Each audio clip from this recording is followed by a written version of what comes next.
চট্টগ্রামে নগরের পূর্ব নাসিরাবাদ এলাকায় বাইজিদ বোস্তামি সড়কে অবস্থান নিয়ে বিক্ষোভ করেছে গার্মেন্টস শ্রমিকরা। সড়ক অবরোধের কারণে টেকনিক্যাল মোড় এলাকায় রাস্তার উভয় পাশে যান চলাচল বন্ধ হয়ে যায়। ঘটনাস্থলে সেনাবাহিনী, শিল্পাঞ্চল পুলিশ ও খুলশী থানা পুলিশ গিয়ে শ্রমিকদের সড়ক থেকে সরিয়ে দেওয়ার চেষ্টা করেন। শ্রমিকরা জানান, আনোয়ারা ড্রেস মেকার্স লিমিটেড নামে একটি গার্মেন্টসের শ্রমিকরা গত 3 মাস ধরে বেতন পাচ্ছেন না। আন্দোলনে যোগ দেন ফ্রাঙ্ক এপারেলস লিমিটেড নামের আরেকটি গার্মেন্টসের শ্রমিকরা। বিষয়টি আলাপ আলোচনার মাধ্যমে সমাধানের চেষ্টা চলছে। 3 মাস ধরে ওরা বেতন দিতেছে না। 3 মাসের বেতন কমপ্লিট করে দিতে হবে। আর যদি ওরা ফ্যাক্টরি চালায়, তারা ফ্যাক্টরি ঠিকমতো চালাতে হবে, নাহলে 3 মাসের বেতন দিয়ে ফ্যাক্টরি বন্ধ করে দিতে হবে। এই আর কি, আমাদের 2 বছর ওভার টাইম দিতেছে না ওরা। এই 3 মাস দিন আমাদেরকে দিবে বলেই ঘুরাইতেছে।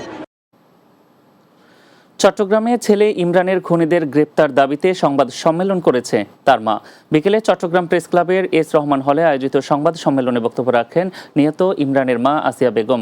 এ সময় তিনি অভিযোগ করে বলেন, নগরের বাকুলিয়ায় ইমরান হত্যার প্রায় 3 বছর পার হলেও খুনিদের কেউই ধরা পড়েনি। মা মামলা করাতে পুলিশের নিষ্ক্রিয়তার সুযোগ নিয়ে আসামিরা মামলা তুলে নেওয়ার জন্য হুমকি দিচ্ছে। সংবাদ সম্মেলনে প্রয়োজনীয় ব্যবস্থা নিতে নিহতের মা প্রশাসনের হস্তক্ষেপ কামনা করেন। রাতের বাংলা নিচ্ছে আরো একটি বিরতি, ফিরছি কিছুক্ষণের মধ্যে, সঙ্গেই থাকুন।